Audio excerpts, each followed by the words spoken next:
Welcome to Christ-Centered Gamers video game review of Global Agenda. Global Agenda is like a first-person shooter MMORPG. And here's my character here. There's different kind of class characters you can play. I'm kind of like an assault warrior like class. And then there's also kind of, you could be like a medic, or you can kind of be like a stealth or a rogue unit. And the basic story line is that you're rescued from a test tube, literally. Like, you're just swimming around in some fluid, happily swimming around, and all of a sudden your tank gets shot at and destroyed, and you're kind of guided out, and now you can have an option, to take revenge. But you discover along the way that you have your blood has has been altered, genetically altered, and if you don't get that remedy, you're gonna die painfully at that. So you got to get a cure for yourself and move on. So there's no monthly fees. You just buy the game if you want, and then you're good.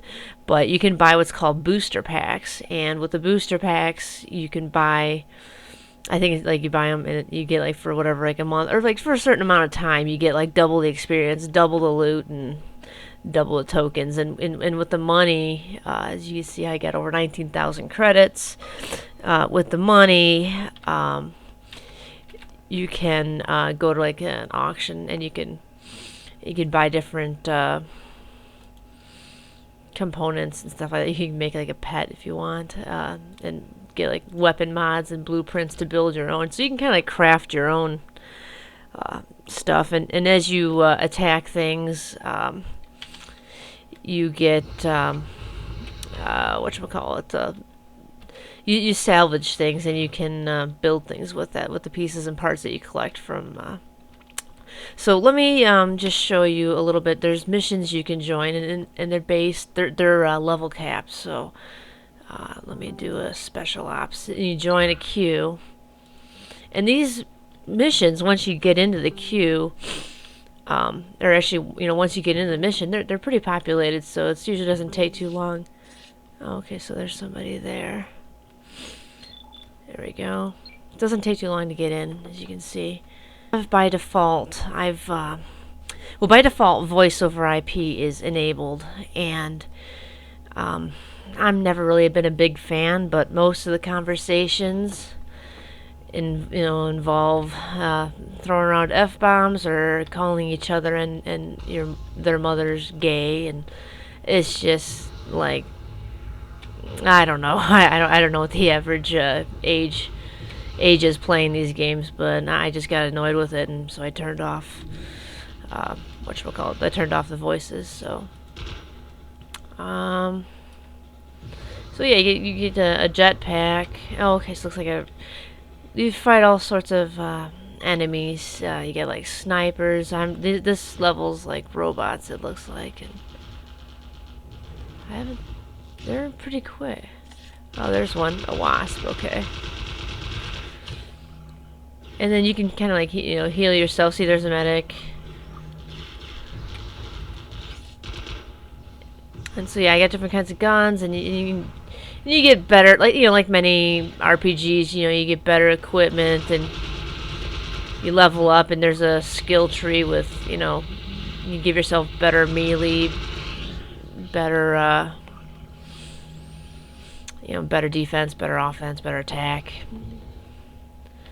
Oop, dead end. But that's pretty much so. There's lots of activity when you do the missions, but when you're doing the NPC stuff, there's not a whole lot going on. So, but yeah, there's minimal violence. One of the quests, there's a guy hanging around in his underpants, but so nothing there. And what's cool is you get okay,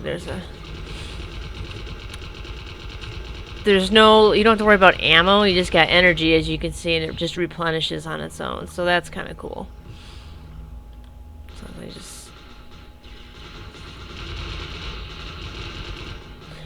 So yeah, as you can see, this mission here, there'll be a bonus. Like if we have less than 4 people die, we'll get even better loot at the end.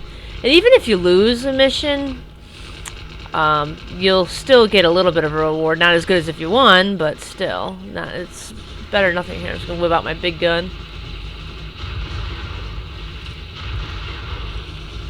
And then a lot of the missions, as you can see, this is kind of like a survival thing, and there'll be like a boss at the end to defeat, and we gotta do it in another 15 minutes time. So that's pretty much how this one goes. But then, like a lot of the other missions, like there's mercenary missions.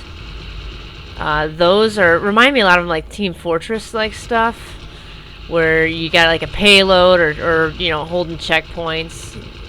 Just a lot of teamwork based things. Yeah. And then this is all about, you know, kind of like you can join different squadrons or lead a squadron, so you can team up with people and share the experience.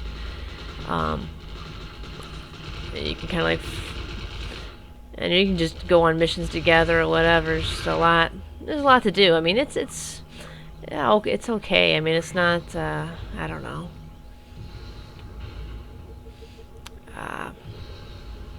Not spectacular. It's not, you know, it's not boring, and I like the fact that it doesn't have any, you know, monthly fees, so that's good.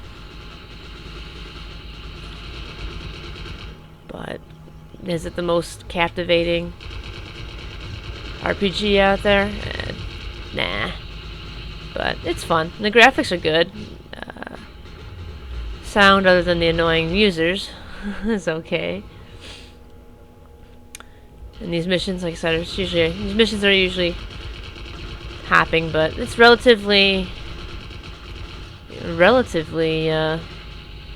slow paced. But the boss battles, though, the bosses are pretty challenging.